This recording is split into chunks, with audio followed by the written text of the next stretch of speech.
میرے دوست نے جاپان کی مثال دی ہے۔ کئی افراد نے کوریا کی ترقی کا ذکر کیا ہے جس نے 5 سالہ اقتصادی منصوبہ پاکستان ہی سے لیا تھا۔ میں نے خود بارہا سنگاپور کو ماڈل کے طور پر پیش کیا ہے۔ 4 بارش کے تھائی جس طرح صرف ایئرپورٹ سے روزانہ کروڑوں کما رہے ہیں، حیرت ہوتی ہے۔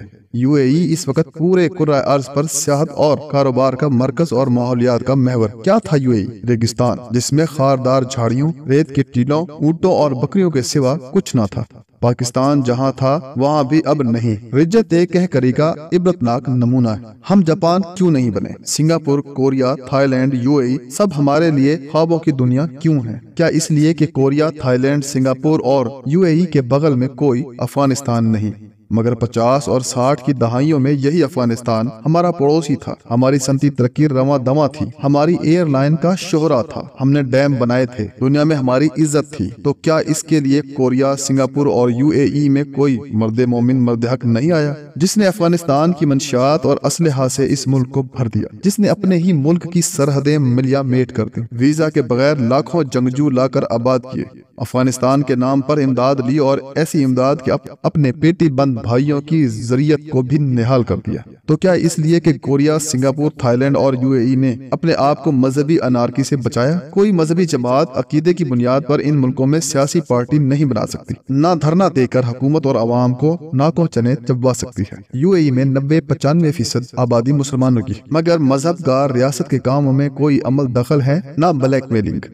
ایک بار ایک مذہبی تنظیم جس کا مرکز لاہور میں تھا ایک اجلاس منعقد کیا۔ اسی دن اجلاس منعقد کرنے والوں کو جہاز میں بٹھا کر یو اے ای سے نکال دیا گیا کہ یہ کام جا کر اپنے ملک میں کرو۔ ان ملکوں میں کوئی قرارداد مقاصد نہیں لائی گئی، جس کے بعد تمام جوگندر ناتھ منڈل ملک چھوڑ گئے۔ تو کیا اس لیے کہ پاکستان میں وہ تمام گیلانی اور قریشی آج بھی حکمران ہیں جو انگریزوں کی خدمت اور اپنوں سے غداری کے صلے میں جاگیروں سے نوازے گئے؟ بھارت نے جاگیرداری کو ختم کر دیا، زرعی اصلاحات کی اور ان اصلاحات کے نفاذ میں کوئی فریب کاری نہیں کی۔ پاکستان میں کروڑوں مزارع اور ہاری اور ان کی عورتیں اپنی مرضی سے ووٹ نہیں ڈال سکتے۔ تعلیم ان پر حرام ہے، غربت سے چھٹکارا پانا ناممکن، حکم عدولی کریں تو وڈیرے خون خوار کتوں کے آگے ڈال دیتے ہیں۔ تو کیا اس لیے کہ ان ملکوں میں پولیس اور بیوروکریسی سیاست زدہ نہیں؟ کوئی بھی ملک ہو، اصل میں پولیس اور بیوروکریسی ہی ملک کو چلاتی ہے۔ پاکستان میں پولیس بڑے لوگوں کی کنیز ہے اور چھوٹے لوگوں کے لیے آسمانی قہر۔ بیوروکریسی کو بے بس کر دیا گیا ہے، اس لیے کہ آئین کی طرف سے ان کے سر پر جو چھتری تنی ہوئی تھی وہ ہٹا دی گئی ہے۔ حکمرانوں کی غیر مشروط اطاعت نہ کرنے والے بیوروکریٹ مندر سے ہٹا کر کونوں خدروں میں پھینک دیے جاتے ہیں۔ یوں جی حضوری افسر اس خلا کو پر کر دیتے ہیں۔ بے بس پولیس اور مفاد پرست افسر شاہی نے ملک کو آگے بڑھنے ہی نہیں دیا۔ تو کیا اس لیے کہ جاپان اور ان دوسرے ملکوں کے حکمران ہمارے حکمرانوں کی طرح لالچی اور کئی نسلوں سے بھوکے نہیں تھے؟ خرید و فروخت میں کک بیکس، بینکوں سے قرضے جو کبھی واپس نہ کیے گئے، دبئی، لندن اور امریکہ میں جائیدادیں، ایک دن ملک میں تو 4 ہفتے یورپ میں۔ وہ ملک کیسے ترقی کر سکتا ہے جس کے حکمران دولت کے سمندر میں تیر رہے ہوں اور جس کے عوام پانی، بجلی، گیس، تعلیم اور ہسپتالوں سے محروم، جس کے حکمران بشمول سب سیاستدان اپنا علاج بیرون ملک سے کرواتے ہوں؟ تو کیا اس لیے کہ ان ملکوں میں کوئی اچکزئی، کوئی جتوئی، کوئی کانجو دوسروں کو مار کر، دوسروں کو کچل کر جیل سے رہا نہیں ہو سکتا؟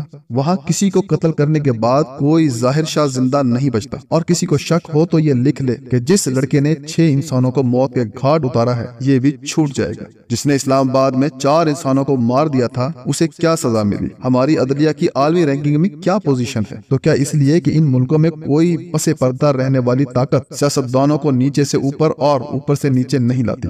حکومتیں ان ملکوں میں آزاد ہدایات لیتی ہیں تو صرف پارلیمنٹ سے۔ یو اے ای میں پارلیمنٹ نہیں ہے، مگر جو فیصلہ ساز ہیں وہ فیصلہ سازی بنفس نفیس خود کرتے ہیں۔ کیا ستم ظریفی ہے کہ ہم ان ملکوں کی مثال دیں جن کی گرد کو بھی ہم نہیں پہنچ سکتے؟ ہم سب میرے سمیت خوابوں کی دنیا میں رہتے ہیں۔ ہمارے افلاس کا یہ عالم ہے کہ اتنی بڑی پارٹی میں ایک ہی شخص ہے جو پہلی بار بھی وزیر اعظم بنتا ہے، دوسری بار بھی، تیسری بار بھی اور چوتھی بار بھی۔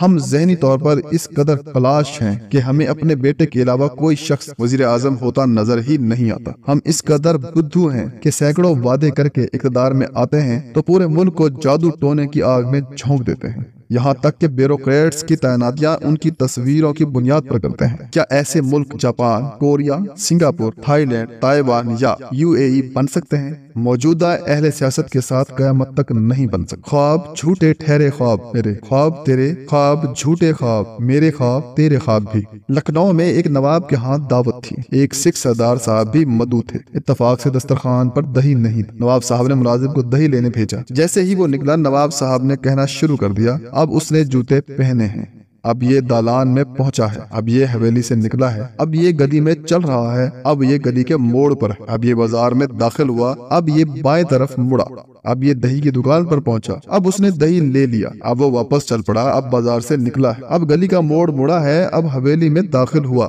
اب دالان عبور کیا، اب کمرے کے باہر ہے، اب جوتے اتار رہا ہے۔ اور پھر جیسے ہی نواب صاحب نے کہا کہ یہ اندر آ گیا تو ملازم دہی ہاتھ میں لیے اندر داخل ہو گیا۔ سردار صاحب بہت متاثر ہوئے، گھر واپس آئے تو انہوں نے بھی احباب کو دعوت پر بلایا۔ دعوت کے درمیان ملازم کو دہی لینے بھیجا، پھر اسی طرح کمنٹری شروع کی جیسے نواب صاحب نے کی تھی۔ اب اس نے جوتے پہنے ہیں، اب یہ دالان میں پہنچا، اب یہ حویلی سے نکلا، اب یہ گلی میں داخل ہوا، اب دالان عبور کیا وغیرہ۔ آخر میں جب کہا کہ یہ اندر داخل ہو گیا تو کوئی بھی اندر نہ آیا۔